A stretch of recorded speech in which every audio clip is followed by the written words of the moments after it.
आज हम शुरू करने जा रहे हैं 17 जैन 2021 के करंट अफेयर्स। ये करंट अफेयर्स आगामी सभी परीक्षाओं के लिए काफ़ी ज़्यादा महत्वपूर्ण है और इन्हें अलग अलग सोर्सेज से बनाया जाता है, जैसे the Hindu, Indian express, PIB आदि वो सोर्सेज जहाँ से एकदम रिलायबल कंटेंट मिले। तो आज शुरू करते हैं अपना पहला टॉपिक, और पहला हमारा जो टॉपिक है वो है नागी नकटी पक्षी अभयारण्य के बारे में। सो ध्यान से सुनिएगा, काफ़ी इंपॉर्टेंट है ये। नागी नकटी अभयारण्य के बारे में हम बात करने जा रहे हैं। तो अगर मैं बात करूं इस अभयारण्य के बारे में तो कहाँ है? सबसे पहले यह बिहार राज्य के जमुई जिले में स्थित है। वेरी वेरी इंपॉर्टेंट, ये लाइन आपको अच्छे से याद रखनी है। कहाँ पर है ये? तो यह बिहार राज्य के जमुई जिले में स्थित है यह अभयारण्य। यह राज्य का पहला राज्य की स्तर का पक्षी महोत्सव कलरव यहाँ पे शुरू होने वाला है, यानी कि कलरव यहाँ पे शुरू हो रहा है, 15 जनवरी से शुरू हो गया। यह पक्षी अभयारण्य स्वदेशी पक्षियों का घर माना जाता है, यह आपको याद रख लेना है। यह पक्षी अभयारण्य स्वदेशी पक्षियों का घर माना जाता है। इसके अलावा यहाँ अनेक प्रकार के हर साल कई हजारों प्रवासी पक्षी भी आते रहते हैं। तो बिहार के बारे में थोड़ा सा, यहाँ के CM नीतीश कुमार हैं, गवर्नर अभी वर्तमान में फागू चौहान है और राजधानी इसकी पटना है। तो ये सारी चीजें आपको याद रख लेनी है। और सबसे इंपॉर्टेंट याद रखना है नागी नकटी पक्षी अभयारण्य, जो कि बिहार राज्य के जमुई जिले में स्थित है। आगे बात करते हैं। अगला जो टॉपिक है हमारा वो है ब्लू इकोनॉमी को बढ़ावा देने की पहल। ब्लू इकोनॉमी का मतलब क्या होता है? समंदर से मिलने वाले उत्पादों के आधार पर जो अर्थव्यवस्था विकसित होती है उसको बोलते हैं blue economy. So very very important, ध्यान से सुनिएगा। महासागरों को बचाने तथा नीली अर्थव्यवस्था को बढ़ावा देने के लिए एशियन डेवलपमेंट बैंक और यूरोपियन इन्वेस्टमेंट बैंक के बीच में समझौता हुआ है, यानी कि यूरोपियन इन्वेस्टमेंट बैंक और दूसरा कौन?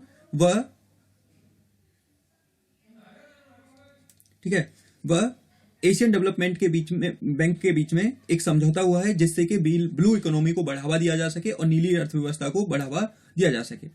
यह साझेदारी सतत विकास के लक्ष्यों की प्राप्ति तथा जलवायु लक्ष्यों को पूरा करने में मदद करेगी, यानी कि इन दोनों के बीच की जो साझेदारी है यह सतत विकास लक्ष्यों की प्राप्ति के लिए और साथ में जलवायु लक्ष्यों को पूरा करने में मदद करेगी। आपको याद रखना है सतत विकास लक्ष्य SDG गोल जो कि 2015 से 2030 के बीच में प्राप्त करने हैं। ठीक है, ये कुछ 17 गोल के आसपास हैं, तो इनको प्राप्त करना है, ये आपको अच्छे से याद रखना है, SDG गोल। ठीक है, थोड़ा सा ADB के बारे में। एशियन डेवलपमेंट बैंक 19 दिसंबर 1966 में इसकी स्थापना की गई थी। इसका हेडक्वार्टर मनीला फिलीपींस में है और वर्तमान में इसमें कितने 68 मेंबर्स हैं और भारत भी हमारा इसका मेंबर है। तो ये मेंबर है, ये आपको याद रख लेना है ADB के बारे में, that means Asian development bank के बारे में।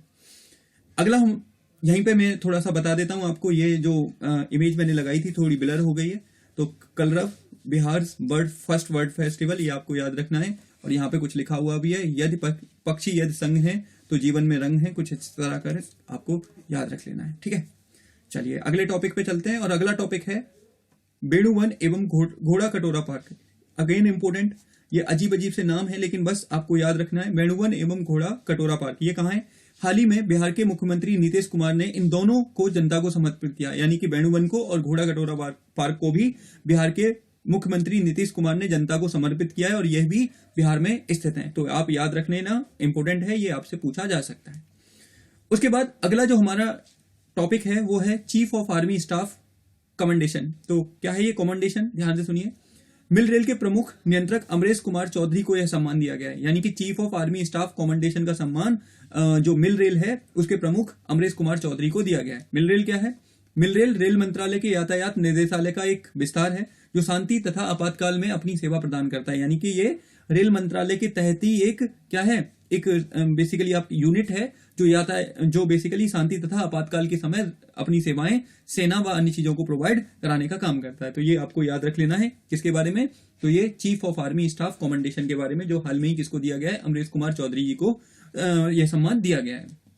अगला जो हमारा टॉपिक है वो है ओपन स्काई ट्रीटी के बारे में, बहुत ज्यादा इंपॉर्टेंट। तो प्लीज इसको जरा ध्यान से सुनिएगा।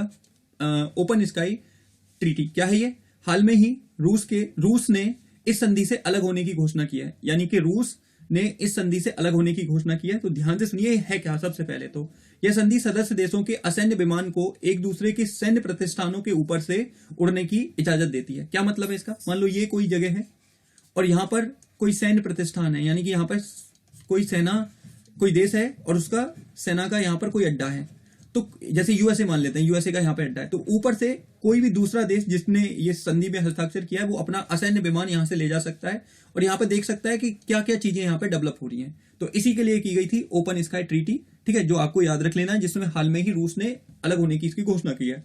यह संधि 1992 में नाटो सदस्यों एवं वार्सा पैक्ट वाले सदस्यों के बीच हुई थी, जबकि यह संधि 2002 से प्रभावी हुई, यानी कि 1992 में इसको लाया गया था, लेकिन 2002 से ये प्रभावी मानी जाती है। ये आपको याद रखना है। और इससे अमेरिका ने अपने आप को अलग कर लिया है और हाल में ही रूस ने भी अलग होने की घोषणा की है। इस वजह से ओपन स्काई ट्रीटी काफी ज्यादा इंपॉर्टेंट है।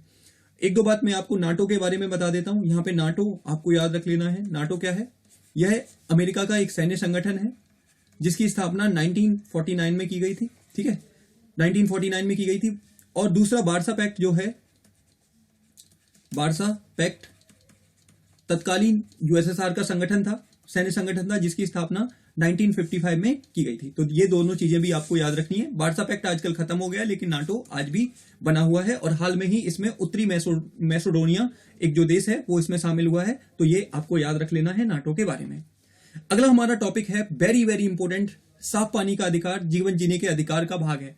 यानी कि हाल में ही उच्चतम न्यायालय ने दिल्ली जल बोर्ड की याचिका पर सुनवाई करते हुए माना स्वच्छ पर्यावरण और प्रदूषण मुक्त जल अनुच्छेद 21 के तहत संरक्षित है और यह लोगों का एक मौलिक अधिकार है जीवन जीने के अधिकार के अंतर्गत। आपको याद रख लेना है, साफ पानी का जो अधिकार है हम सबका, वो क्या है? वो हम सबका एक मौलिक अधिकार है। और सुप्रीम कोर्ट ने कहा कि सरकारों की जिम्मेदारी है कि वह अपने नागरिकों को साफ पानी सुनिश्चित कराएं ताकि वह गरिमापूर्ण जीवन जी सकें। तो ये आपको अच्छे से याद रख लेना है। अगर आप लोगों को याद हो तो 2019 में एक ऐसा ही सेम क्वेश्चन यूपीएससी ने पूछा था, जिसमें विवाह करने के अधिकार के ऊपर क्वेश्चन पूछा था कि विवाह करने का अधिकार व्यक्ति का कौन सा अधिकार है। तो उसको भी जीवन जीने के अधिकार के अंतर्गत रखा गया था, जिसमें कहा गया था कि दो वयस्क अपने अनुसार विवाह कर सकते हैं, उनके ऊपर बाहरी कोई प्रतिबंध नहीं होगा और यह उनके जीवन जीने के अधिकार के तहत संरक्षित है। तो इसी तरह आपको याद रखना है, साफ पानी पीने का अधिकार भी जीवन जीने के अधिकार के अंतर्गत आता है और यह मान्यता माननीय सुप्रीम कोर्ट के द्वारा दी गई है। आगे हम बात करते हैं अगला, मकर बिलाकू पर्व। ध्यान से सुनिएगा, मकर बिलाकू पर्व क्या है?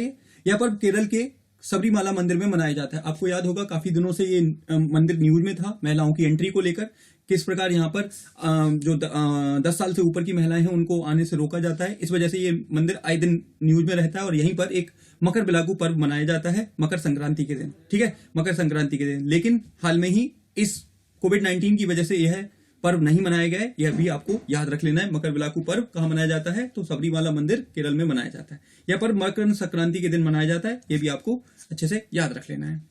अगला अगेन इंपॉर्टेंट टॉपिक, सो ध्यान से सुनिएगा, क्या है? TomTom traffic index bye TomTom, ठीक है। ये टॉमटॉम क्या है? एक बेसिकली संगठन है जो हर साल ट्रैफिक को लेकर अपना इंडेक्स जारी करता है। हाल में इस सूचकांक का 9वां संस्करण जारी किया गया, यानी कि टॉमटॉम ने अपना 9वां संस्करण जारी किया। और क्या किया बताया गया है, मैं आपको यहाँ पे कुछ बातें समझाता हूँ। देखो, 2020 के इस सूचकांक में कर्नाटक के शहर बेंगलुरु को सर्वाधिक भीड़भाड़ वाला, यानी कि कर्नाटक के शहर बेंगलुरु को सर्वाधिक भीड़भाड़ वाले शहर का दर्जा मिला है, जबकि दूसरा स्थान मनीला कहाँ है? फिलीपींस की राजधानी है मनीला को मिला है, ठीक है। शुरुआती 10 देशों में 4 शहर भारत के ही शामिल हैं। बेंगलुरु है, मुंबई है, पुणे है, नई दिल्ली है। बेंगलुरु पहले स्थान पर, मुंबई को 4था स्थान मिला है, पुणे को 5वां और नई दिल्ली को 8वां स्थान मिला है। ट्रैफिक के मामले में मुंबई को प्रथम स्थान, जबकि कोलंबिया के शहर बोगोटा को दूसरा स्थान। यानी कि ट्रैफिक के मामले में मुंबई की हालत बहुत ज्यादा खराब है। सबसे ज्यादा लोग यहीं पे जाम में फंसते हैं। जब अब वो अपने घर से निकलते हैं तो काफी देर तक वो लोग जाम में फंसे रहते हैं। ये आपको याद रख लेना है। किसके बारे में? टॉमटॉम ट्रैफिक इंडेक्स, जिसमें सबसे भीड़ भाड़ वाला शहर भी भारत का है बेंगलुरु, और सबसे ज्यादा ट्रैफिक के मामले में भी सबसे ज्यादा जो परेशानी होती है वो भी हमारे देश के ही नागरिकों को होती है, जो कि मुंबई है। तो इस तरह दोनों ही स्थानों पर भारत के क्या है, भारत के ही शहर काबिज हैं। तो ये आपको याद रखना है। ये देखो मैंने यहाँ पे ये लगाया हुआ है, मुंबई को फर्स्ट मिला है, ये किस तरह, फिर बोगोटा है कोलंबिया का, यहाँ पे ये आपको याद रखना। फिर लीमा है, लीमा पेरू का है, फिर आपका नई दिल्ली है, यहाँ पे किस तरह लोग फंसते हैं यहाँ पे, फिर मॉस्को है रसिया का, ये आपको याद रख लेना है, ठीक है। फिर यहाँ पर इसी तरह ये सारी चीजें हैं, ये मैं दिखा चुका हूं, इसकी जरूरत नहीं है। सो आगे बात करते हैं, ठीक है। चलो अब हम बात करते हैं Skoch challenger award. Again important, इसको मैं हाईलाइट कर देता हूं, काफी ज्यादा इंपोर्टेंट है। सो स्कॉच चैलेंजर अवार्ड। ध्यान से सुनिएगा, स्कॉच चैलेंजर अवार्ड क्या है? इस साल यह अवार्ड जनजातीय मंत्रालय को ई गवर्नेंस के लिए प्रदान किया गया, यानी कि जनजातीय मंत्रालय को यह अवार्ड उनके द्वारा ई गवर्नेंस के क्षेत्र में किए गए कामों के लिए दिया गया है। जनजातीय मंत्रालय के मंत्री हैं श्री अर्जुन मुंडा जी। ठीक है, इस पुरस्कार की शुरुआत 2003 में की गई थी, ये भी आपको याद रख लेना है। यह अवार्ड भारत को बेहतर राष्ट्र बनाने वाली संस्थाओं तथा लोगों को यह अवार्ड दिया जाता है, ये आपको याद रखना है। इसी के साथ एक और बात याद रखनी है, शासन में पारदर्शिता के लिए यह अवार्ड किसको? पंचायती राज मंत्रालय को मिला है, यानी कि शासन में ट्रांसपेरेंसी अर्थात पारदर्शिता को लाने के लिए यह अवार्ड पंचायती राज मंत्रालय को दिया गया है, जिसके मंत्री हैं श्री नरेंद्र तोमर जी। तो ये भी आपको चीजें याद रख लेनी है। अगला जो हमारा टॉपिक है वो है सक्षम अभियान। ध्यान से सुनिएगा, वेरी वेरी इंपॉर्टेंट, सक्षम अभियान। हाल में ही पेट्रोलियम मंत्रालय ने ग्रीन एवं क्लीन एनर्जी व ईंधन संरक्षण के लिए इस पहल की शुरुआत की है, यानी कि क्या पेट्रोलियम मंत्रालय के द्वारा ग्रीन एवं क्लीन एनर्जी व ईंधन संरक्षण के लिए इस पहल की शुरुआत की है, जिसका नाम है सक्षम अभियान। ये आपको याद रखना है। और इस मंत्रालय के मंत्री हैं श्री धर्मेंद्र प्रधान जी। याद रखना है आपको, इसी मंत्रालय की एक बहुत फेमस योजना है जिसका नाम है उज्ज्वला योजना, जिसके तहत भारत सरकार इसके तहत भारत सरकार क्या करती है?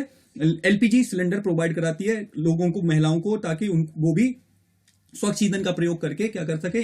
खाने का निर्माण कर सके। तो ये सारी चीजें आपको याद रख लेनी है। सक्षम अभियान किसके द्वारा शुरू किया गया है? पेट्रोलियम मंत्रालय के द्वारा। और किस लिए किया गया है? ग्रीन एवं क्लीन एनर्जी व ईंधन संरक्षण के लिए इस पहल की शुरुआत की गई है, ये आपको याद रखना है। अगला जो टॉपिक है हमारा, छोटे छोटे टॉपिक है कुछ। पतंग उत्सव सक्रांत।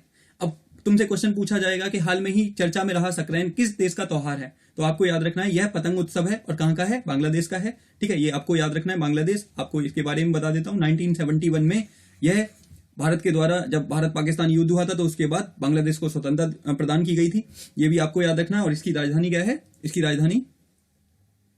राजधानी ढाका है, और वर्तमान में यहाँ की जो प्रधानमंत्री हैं वो है शेख हसीना जी। तो ये भी आपको याद रखना है। उसके बाद दुनिया का सबसे शक्तिशाली रॉकेट दुनिया का सबसे शक्तिशाली रॉकेट किसके द्वारा बनाया गया है? ये नासा ने दुनिया का सबसे अधिक शक्तिशाली रॉकेट का परीक्षण करने जा रहा है, यानी कि नासा दुनिया का सबसे शक्तिशाली रॉकेट बनाने जा रहा है। तो ये भी आपको अच्छे से याद रख लेना है, थोड़ी सी इंफॉर्मेशन है यहाँ पे।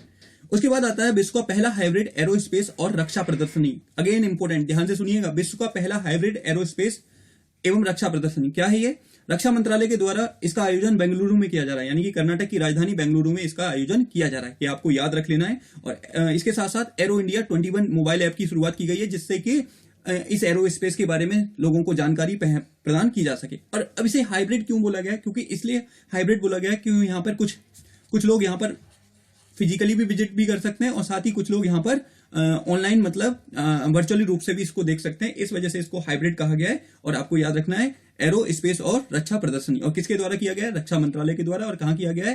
तो कर्नाटक की राजधानी बेंगलुरु में। तो ये हैं आज के हमारे करंट अफेयर, जिसको अलग अलग सोर्सेज से बनाया गया है, जो हमारे आगामी किसी भी एग्जाम के लिए काफी ज्यादा इंपॉर्टेंट है। तो अगर आपको ये मेरी वीडियो पसंद आ रही है तो मेरे चैनल को लाइक करें, वीडियो को शेयर करें, ठीक है, और मेरे चैनल को सब्सक्राइब करें, ताकि मैं ऐसे ही आपके सामने वीडियो बनाता रहूं। तो अगला मिलते हैं नेक्स्ट सेशन में, यानी कि कल मिलते हैं अन्य किसी करंट अफेयर्स के साथ। तब तक के लिए धन्यवाद, थैंक यू।